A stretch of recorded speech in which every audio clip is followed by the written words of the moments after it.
Hello students, आज मेरी video उन स्टूडेंट्स के लिए है जो लोग बड़े परेशान रहते हैं कि भाई मुझे ये डीएनए का स्ट्रक्चर जो है मॉलिक्यूलर बेसिस ऑफ इनहेरिटेंस का ये समझ नहीं आता। तो आज की वीडियो उन्हीं स्टूडेंट्स के लिए जो बेचारे बड़े परेशान रहते हैं। परेशान होने की जरूरत अब बिल्कुल नहीं है। आपके सामने एक ऐसी वीडियो आ रही है जो सारी दिक्कतों को आपकी सॉल्व कर सकती है। तो जैसा कि मैं आपको बता दूं पहले ही कि हमारी जो नीट बायोलॉजी की जो सीरीज चल रही है उसका छोटा सा जो हमारा कॉम्प्लेक्स टॉपिक्स है उनकी वीडियोस के अंदर ये पहला टॉपिक है जिसका नाम क्या है, द स्ट्रक्चर ऑफ डीएनए। आ जाइए। तो मैं आपके सामने सबसे पहले मैं बता दूं कि इस टॉपिक में हम स्टार्ट करेंगे न्यूक्लिक एसिड से। स्टूडेंट मेरी बात जरा सुनते रहना। आप लोगों की जितनी दिक्कतें हैं बहुत सिंपल वे में पढ़ेंगे और ऐसी चीज करेंगे हम जो लाइफ में कभी आप ज्यादा भूल ही ना पाए। सुनेंगे मेरी बात ध्यान से। आप मुझे सबसे पहले स्टार्ट करेंगे छोटा सा इंट्रोडक्शन से। किसी भी सेल की बात करें तो कम से कम बाहर सेल मेम्ब्रेन है, प्लांट की सेल है तो साथ में सेल वॉल भी मिल सकती है। लेकिन अगर हमें जनरल वे में बात करें, सेल मेम्ब्रेन है, अंदर की तरफ साइटोप्लाज्म है और बीच में जो ये न्यूक्लियस है, इस न्यूक्लियस के अंदर ये जो प्रेजेंट मटेरियल है, क्या इसको हम न्यूक्लिक मटेरियल बोलते हैं बच्चों? तो ये जो न्यूक्लिक मटेरियल है, एक साइंटिस्ट आए फ्रेडरिक मिस्टर साहब आए। उन्होंने कहा भाई ये न्यूक्लिक मटेरियल जो है ये आपका किस में है, किस नेचर में है जी? एसिडिक नेचर में है। तो नाम पड़ गया न्यूक्लिक मटेरियल का न्यूक्लिक एसिड। फ्रेडरिक मिस्टर साहब ने देखा भाई ये जो न्यूक्लिक मटेरियल है आपका ये एसिडिक इन नेचर है तो इसका नाम चुपचाप डाल दीजिए न्यूक्लिक एसिड। हालांकि उनका पहला जो नाम था न्यूक्लिन था, लेकिन जनरल वे में आप जो बोलते हैं न्यूक्लिक एसिड बोलते हैं।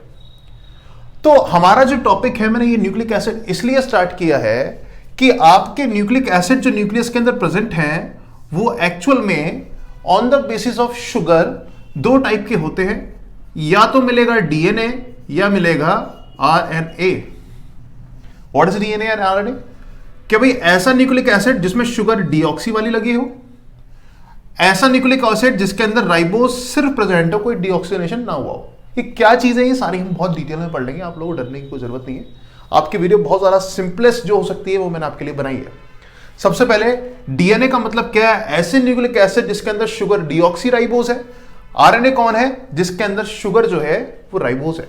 सिर्फ इतना डिफरेंस। तो हम बात करते हैं किसी भी सेल के अंदर होता है न्यूक्लियस, न्यूक्लियस के अंदर होता है nucleic material. Nucleic material acidic nature की वजह से क्या पड़ गया, उसके अंदर न्यूक्लिक एसिड नाम पड़ गया। और न्यूक्लिक एसिड हमारे पास कितने होते हैं? दो टाइप के होते हैं। तो हम स्टार्ट करने वाले हैं डिटेल में स्ट्रक्चर ऑफ न्यूक्लिक एसिड। क्या मुझे बताइए, अगर हम न्यूक्लिक एसिड का स्ट्रक्चर पढ़ ले तो क्या मुझे बताइए डीएनए एंड आरएनए दोनों कवर हो जाएंगे? आपकी दिक्कत किसमें थी? डीएनए, तो वो ऑटोमेटिकली कवर हो जाएगा। बात चल रही थी हमारी न्यूक्लिक एसिड की। मैंने आपको बताया कि अगर आपको डीएनए की स्टडी करनी है तो न्यूक्लिक एसिड की आपको स्टडी करनी पड़ेगी। तो स्टार्ट करते हैं न्यूक्लिक एसिड से। सबसे पहले मुझे एक बात बताएंगे कि न्यूक्लिक एसिड की जब स्टडी हुई कि भाई ये है क्या, तो न्यूक्लियस के अंदर ये थ्रेड्स के फॉर्म में दिखते हैं।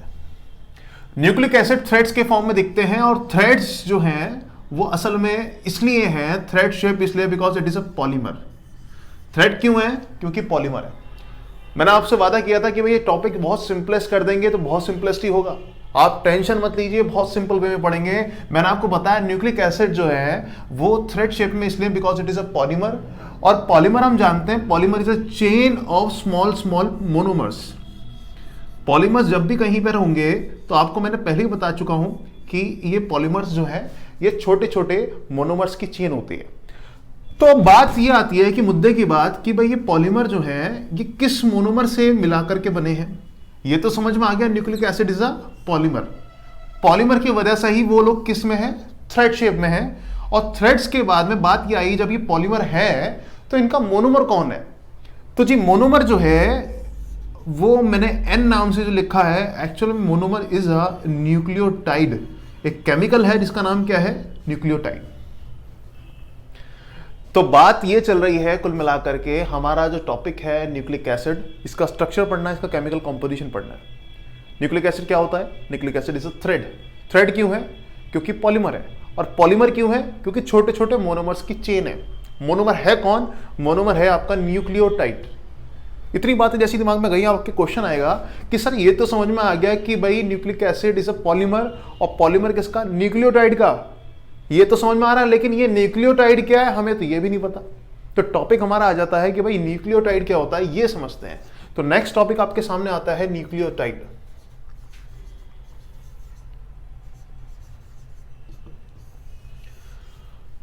तो न्यूक्लियोटाइड एक केमिकल है एंड ये केमिकल 3 स्मॉल स्मॉल केमिकल्स को मिलाकर के बना गया है। किन केमिकल्स के मिला करके बना गया है? सबसे पहले शुगर, दूसरा नाइट्रोजन बेस एंड तीसरा फॉस्फेट ग्रुप। न्यूक्लियोटाइड जो है 3 केमिकल्स के मिक्सअप करने से बन जाता है, जिसको हम बोलते हैं sugar, nitrogen base, phosphate group. सही लैंग्वेज में बोले कि इन 3 मॉलिक्यूल्स को अगर आप मिला देंगे, यानी कि आप इन तीनों मॉलिक्यूल्स को अटैच कर देंगे, तो अटैच होने के बाद क्या बन जाएगा? न्यूक्लियोटाइड्स। और न्यूक्लियोटाइड्स को मिला देंगे तो क्या बन जाएगा? Thread of polymer of nucleic acid. तो न्यूक्लिक एसिड पॉलीमर किसका है? न्यूक्लियोटाइड का। और न्यूक्लियोटाइड बना है 3 चीजों से मिला करके, sugar, phosphate group and nitrogen bases. तो यहां तक कि मुझे लगता है कि आप लोगों को बातें कुछ कुछ दिमाग में समझ में आने लग गई होंगी। अभी तक बहुत सिंपल सा टॉपिक है। मैंने आपको बताया कि हम इस चैप्टर में ये जो टॉपिक हमने स्टार्ट किया है कि स्ट्रक्चर ऑफ डीएनए पढ़ने वाले हैं। और स्ट्रक्चर ऑफ डीएनए मैंने आपको बहुत वादा किया है कि भाई बहुत ईजी वे में पढ़ेंगे, जो कभी भूला ना जाए। तो मैंने आपको बताया पहले न्यूक्लिक एसिड पढ़ेंगे। न्यूक्लिक एसिड क्या है? एक थ्रेड है, थ्रेड की फॉर्म में होते हैं। थ्रेड की शेप ही क्यों मिली? क्योंकि because it is a polymer. Polymer किसके हैं? पॉलीमर मोनोमर्स के हैं। मोनोमर कौन है? न्यूक्लियोटाइड है। और न्यूक्लियोटाइड किन चीजों से मिलकर के बना है? 3, sugar, nitrogen base and phosphate group. अब नेक्स्ट टॉपिक हमारे पास ये आता है कि इन तीनों मॉलिक्यूल्स की स्ट्रक्चर्स को अब हम डिटेल में पढ़ेंगे। तो पहला टॉपिक मैं आपके सामने लेता हूं बच्चों, शुगर। आप लोगों से एक जनरल का क्वेश्चन है कि भाई शुगर होते क्या है? तो आप लोगों का जवाब आएगा सर कार्बोहाइड्रेट होते हैं। उम्मीद है सबका जवाब यही आएगा कि भाई sugar are carbohydrates, no doubt. Carbohydrate का मतलब क्या होता है? कार्बन के हाइड्रेट्स। हाइड्रेट्स का मतलब जिसके अंदर क्या लगा हो? वाटर लगा हो। कार्बन के हाइड्रेट्स कार्बोहाइड्रेट्स कहलाते हैं। शुगर की बात ये होती है, sugar is sweet in taste. ऐसे कार्बोहाइड्रेट जो स्वीट इन टेस्ट हो। बट ये जो शुगर है बच्चों, मेरी बात आप सुनो, शुगर 2 टाइप के होते हैं, लीनियर चेन एंड साइक्लिक। तो यहां पर जो शुगर यूज हुए हैं वो कौन से वाले यूज हुए हैं? Cyclic, not linear. एंड कितने कार्बन की शुगर यूज होगी यहां पर बच्चों? यहां पर जो आपकी कार्बन जितने भी हैं वो कितने होंगे? 5 कार्बन शुगर। तो इसकी 2 कंडीशन है, very very important. It is cyclic, cyclic sugar use होती है यहां पर। और दूसरी चीज, कितने कार्बन की शुगर यूज होती है? 5 कार्बन की। बच्चों 5 कार्बन की जो शुगर है वो मैं आपको यहां पर इस टॉपिक को कंटिन्यू कर रहा हूं कि 5 कार्बन की जो शुगर है बच्चों आपके सामने, वो 2 टाइप में आती है। 5 कार्बन की टॉप जो शुगर है वो 2 टाइप में आती है। पहली, और आप लोगों ने नाम सुना भी होगा, राइबोज। सेकेंड शुगर आती है डीऑक्सी राइबोज। इन दोनों का मतलब क्या है समझते हैं।